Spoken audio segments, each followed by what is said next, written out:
दोस्तों वैसे तो आपको पता होगा हर 10 साल में हमारे देश में जनगणना होती है। देश की आजादी से पहले से ही, अंग्रेजों के जमाने से 1881 से ही हमारे देश में हर 10 साल में जनगणना होती है और उस हिसाब से तो साल 2021 में जनगणना होनी थी, राइट। लेकिन कोरोना महामारी की वजह से 2021 में सेंसियस जनगणना नहीं हो पाई। अब सरकार ने प्लान बनाया है नए साल 2025 में जनगणना कराने जा रही है। ऐसे में आम लोगों के लिए जनगणना से जुड़ी कुछ खास महत्वपूर्ण जानकारियां जो आपको जरूर जाननी चाहिए। अगर आपके घर में भी mobile, TV, fridge, car, motorcycle, bike, scooty वगैरह है तो ये वीडियो जरूर ध्यान से पूरा देखें, क्योंकि जनगणना से जुड़े कुछ नए नियम भी हैं, वो भी देखेंगे। और इसके अलावा जो कांग्रेस जातीय जनगणना करवाना चाहती है, इसी मुद्दे को लेकर सुप्रीम कोर्ट की तरफ से भी जातिगत जनगणना पर एक बड़ा फैसला आया है। तो आइए एक एक करके सभी महत्वपूर्ण जानकारियां देखते हैं। वीडियो को ध्यान से पूरा देखते रहिएगा। दोस्तों एक तो साल 2025 में होने वाली जनगणना में पहली बार ये सिस्टम होगा कि ये जनगणना डिजिटली तरीके से होगी। आम लोगों से जनगणना में 34 तरह के सवाल पूछे जाएंगे। ये भी पूछा जाएगा कि आपके खाने का मुख्य अनाज क्या है। ये 2025 में भारत के इतिहास में पहली बार ऐसा हो रहा जब समय पर जनगणना नहीं हुई, और अब इस बार जनगणना पर 12,000 करोड़ रुपए से भी ज्यादा का खर्चा आने का अनुमान है। वहीं खबर यह भी है कि अगर जातिगत जनगणना हुई तो गिनी जाएंगी मुसलमानों की भी जातियां। लेकिन जातिगत जनगणना को लेकर सरकार का क्या प्लान है, आगे मैं आपको डिटेल जानकारी बताऊंगा। फिलहाल देखिए एक महत्वपूर्ण अपडेट तो ये है कि जनवरी 2025 के बाद जो जनगणना शुरू हो सकेगी, क्योंकि सरकार ने राज्यों की सीमाएं सील करने की जो रोक लगा रखी थी उसको भी हटा दिया है, और अभी 31 दिसंबर 2024 तक राज्य अपने बॉर्डर बदल सकते हैं। ये देख सकते हैं आप, जनगणना रजिस्ट्रार ने हाल ही में एक नोटिफिकेशन जारी किया इससे संबंधित। और वैसे तो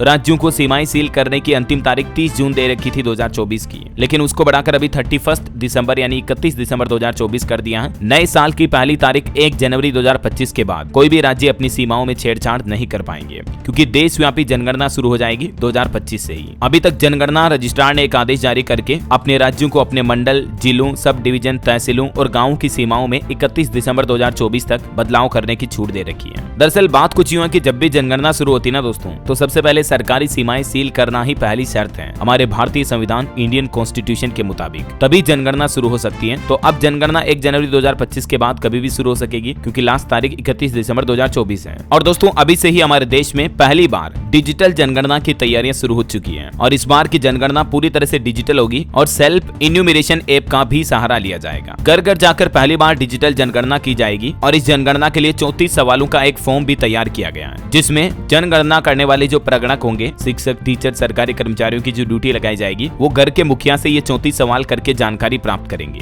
जनगणना करने वाले प्रत्येक प्रगणक को 25,000 रुपए का भुगतान सरकार की तरफ से किया जाएगा। इन 34 सवालों में कई तरह के प्रमुख सवाल होंगे, जिनमें आप क्या खाते हैं, मोबाइल फोन चलाते हैं या नहीं चलाते हैं, आपका मुख्य अनाज क्या है। इस समेत ये 34 कौन कौन से प्रमुख सवाल होंगे, देखिए point two point wise questions जो आपसे पूछे जाएंगे। घर में कौन सा अनाज खाते हैं, खाना पकाने के लिए किस ईंधन का उपयोग करते हैं, मतलब आपके घर में गैस सिलेंडर है या नहीं, चूल्हे पर रोटी बनाते हैं या, पीने के पानी का स्रोत क्या है, नल की व्यवस्था है या नहीं, घर में बिजली की सुविधा का स्रोत क्या है, सोलर पैनल आपने लगा रखा है या नहीं, शौचालय की स्थिति क्या है। फिर पूछा जाएगा गंदे पानी का निकास कहाँ होता है, नहाने की सुविधा उपलब्ध है या नहीं, क्या आपके पास साइकिल, स्कूटर, मोबाइल है या नहीं, क्या आपके घर में कार, जीप, वैन, 4 व्हीलर है या नहीं, और कम्युनिकेशन के लिए मोबाइल फोन का उपयोग होता है या नहीं। मोबाइल फोन से जुड़ा इस बार सवाल ये भी पूछा जाएगा। वहीं जाति संबंधित जानकारी में SC, ST या अन्य जानकारियों से जुड़े सवाल पूछे जाएंगे या नहीं। ये जातिगत जनगणना पर मैं आपको आगे डिटेल बताता हूँ पूरी। इसके अलावा परिवार के मुखिया कौन है, घर में रहने वाले सदस्यों की संख्या कितनी है, घर पक्का है या कच्चा है। ये कुछ महत्वपूर्ण सवाल घर के मुखिया से जनगणना के दौरान किए जाएंगे, ठीक है ना। इसके अलावा भी सरकार द्वारा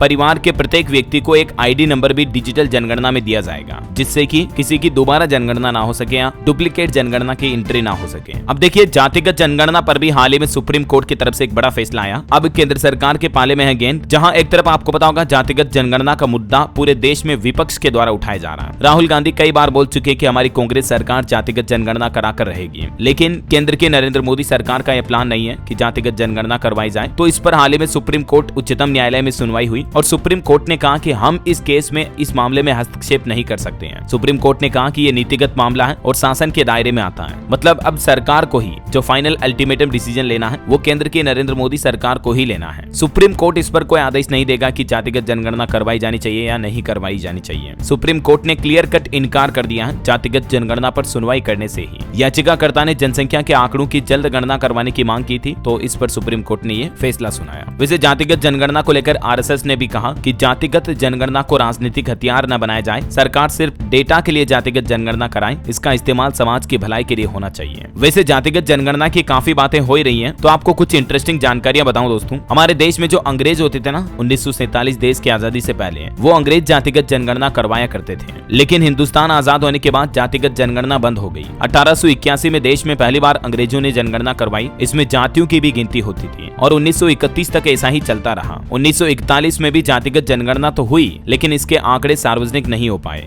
भारत के संविधान निर्माताओं और आजाद भारत के बाद कुछ प्रमुख नेताओं ने यह तय किया कि हम जातिगत जनगणना नहीं कराएंगे, क्योंकि ये समाज में विभाजनकारी हो सकता है। तो अभी से ठीक 140 साल पहले पहली जनगणना हुई थी 1881 में। 1931 तक जातियों की भी जनगणना होती आई थी। 1941 में भी हुई, लेकिन आंकड़े सार्वजनिक नहीं हुए। ये करंट अफेयर्स के हिसाब से काफी इंपोर्टेंट बातें हैं, जरूर ध्यान रखिएगा। 1951 से सिर्फ SC ST की जातिगत जनगणना होती है, मतलब अभी भी होती है, लेकिन OBC जनरल इन जातियों को काउंटिंग नहीं किया जाता है। और हाल ही के ताजा आंकड़ों की बात करें दोस्तों, तो बिहार राज्य में जातीय जनगणना के आंकड़े जारी करने वाला देश का पहला राज्य बन चुका है, जहां 36% अत्यंत पिछड़ा वर्ग के लोग रहते हैं और 27% लोग OBC के रहते हैं। और भी बिहार में किस जातियों की किस कैटेगरी की कितनी आबादी है, ये टेबल में आप देख सकते हैं। ये बिहार के नीतीश सरकार द्वारा पहली बार हमारे देश में किसी स्टेट ने आजाद भारत के बाद ये जातिगत जनगणना के आंकड़े सार्वजनिक किए। वैसे अगर केंद्र सरकार भी जातिगत जनगणना करवाना चाहे तो इसके लिए संविधान के एक्ट में भी संशोधन करना होगा, क्योंकि अभी मौजूदा नियम में सिर्फ SC ST की गणना करने का प्रावधान है। OBC की गणना करनी है तो संविधान में संशोधन करना पड़ेगा। अच्छा, इसके अलावा एक और महत्वपूर्ण बात देखिए, जो भारत के पूर्व प्रधानमंत्री थे मनमोहन सिंह सरकार के दौरान 2011 में हमारे देश में सामाजिक, आर्थिक और जातिगत जनगणना भी करवाई गई थी, लेकिन इसे ग्रामीण विकास मंत्रालय और शहरी विकास मंत्रालय ने करवाया था और इसके आंकड़े कभी सार्वजनिक नहीं किए गए। जनगणना तो हुई, लेकिन हिडन ही रहे आंकड़े। तो अभी 2025 में जनगणना होने जा रही है। इस नए सिस्टम के मुताबिक अब अगली जनगणना साल 2035 में होगी, क्योंकि हर 10-10 साल के अंतराल का नया साइकिल शुरू होता है। तो अभी नया चक्र सेंसस का जो है वो 2025 से हो जाएगा, क्योंकि 2011-2021 ये वाला सिस्टम टूट गया कोरोना काल के बाद। ठीक है, सरकार जल्दी जनगणना पूरा करवाना चाहती है। इसके पीछे दो बड़े कारण है। पहला तो साल 2026 में गठित होने वाले डिलिमिटेशन कमीशन के आधार पर लोकसभा और विधानसभा सीटों का नए सिरे से सीमांकन होना है, और दूसरा ये कि इन बढ़ी हुई सीटों के हिसाब से महिलाओं के लिए लोकसभा और विधानसभाओं में 1/3 सीटें भी आरक्षित की जाएगी, जो सरकार ने 2024 में ये विधेयक पारित किया था। तो इसीलिए जनगणना करवाना भी जरूरी है। जनगणना से हमारे देश में और क्या हासिल होगा ये भी जान लीजिए जरा। किस राज्य में किस जाति की कितनी आबादी है, स्पेशली SC ST की, ये जान पाएंगे। सरकारी नौकरी, निजी व्यवसाय, रोजगार में किसकी कितनी हिस्सेदारी है ये पता चल पाएगा। किसके पास कितनी जमीन जायदाद हिस्सेदारी है ये जान पाएंगे। किस वर्ग में शिक्षा का स्तर क्या है और किस समाज के कितने लोग दूसरे राज्य या दूसरे देशों में रह रहे हैं, ये सब डेटा क्लियर पता चल जाएंगे अगर जातिगत जनगणना भी सरकार सभी जातियों की करती है। तो अभी तक की तैयारियां ये हैं। 31 दिसंबर 2024 तक तो सभी जिलों की सीमाएं फ्रीज रहेगी, सील रहेगी। फिर डिजिटल फॉर्म भरने की प्रक्रिया शुरू होगी। इस बार की जातिगत जनगणना में बैंक खातों की जानकारी नहीं ली जाएगी, इसके बजाय मोबाइल नंबर की जानकारी ली जाएगी, जिसे डिजिटल फॉर्म में भरा जाएगा। हर एक प्रगणक के पास 150 घरों का टारगेट होगा, जिसके लिए सरकार उन्हें 25-25 हजार रुपए का भुगतान भी करेगी। और जनगणना के दौरान घर में रहने वाले लोगों की संख्या, जाति, लिंग और अन्य आवश्यक जानकारी को भी डिजिटल फॉर्म में भरना इन प्रगणक की जिम्मेदारी होगी। तो ये तो इंसानों की जनगणना की बात हो गई। वैसे अभी हमारे देश में सरकार ऑलरेडी पशुओं की जनगणना का सिस्टम भी शुरू कर चुकी है, जानवरों की जनगणना शुरू हो चुकी है, और केंद्र सरकार ने इसके लिए 1 लाख पशु डॉक्टरों को ये काम भी दिया है। 21वीं पशुधन गणना अक्टूबर 2024 से शुरू हो चुकी है, जो कि 2025 फरवरी के दौरान तक आयोजित की जाएगी। इसके लिए भी सरकार 200 करोड़ रुपए खर्च करने जा रही है और पशुओं की गिनती का काम ऑलरेडी जारी है। इस रिपोर्ट को भी अगले साल 2025 में पब्लिक किया जाएगा। और ये पशु जनगणना कराने के पीछे मकसद ये है कि किसानों को पशुओं से जुड़ी योजनाओं का लाभ मिल सके। इसीलिए केंद्र सरकार ने महामारी निधि परियोजना भी लॉन्च की है और 21वीं पशुधन जनगणना भी शुरू हो चुकी है। सरकार का मकसद है पशुओं को महामारी से, बीमारियों से बिल्कुल मुक्त किया जाए। 2025-26 के दौरान सरकार ने ये टारगेट रखा है। वैसे आपका क्या ख्याल है दोस्तों, क्या SC ST के अलावा भी OBC, जनरल और दूसरी जातियों की भी जनगणना करवाई जानी चाहिए या नहीं? आपकी क्या राय है, ये अथवा नो मुझे नीचे कमेंट करके बताइएगा जरूर, है ना। तो दोस्तों उम्मीद है सेंसस 2025, जनगणना 2025 और पॉपुलेशन, जातिगत जनगणना से जुड़ी कुछ महत्वपूर्ण जानकारियां, इंपोर्टेंट अपडेट, सरकार की नई प्लानिंग, नए फैसले आपको जरूर जानने मिले होंगे। और ऐसे ही काम की महत्वपूर्ण जानकारियां हमेशा देखते रहने के लिए आप बिल्कुल जुड़े रहेगा मेरे साथ। DLS न्यूज चैनल को सब्सक्राइब करके बेल आइकन जरूर दबा देना। इस वीडियो को लाइक और शेयर जरूर करना। और आप सभी को नववर्ष 2025 की ढेर सारी शुभकामनाएं दिल से आपके अपने DLS भाई की तरफ से। जय हिंद, जय भारत, वंदे मातरम।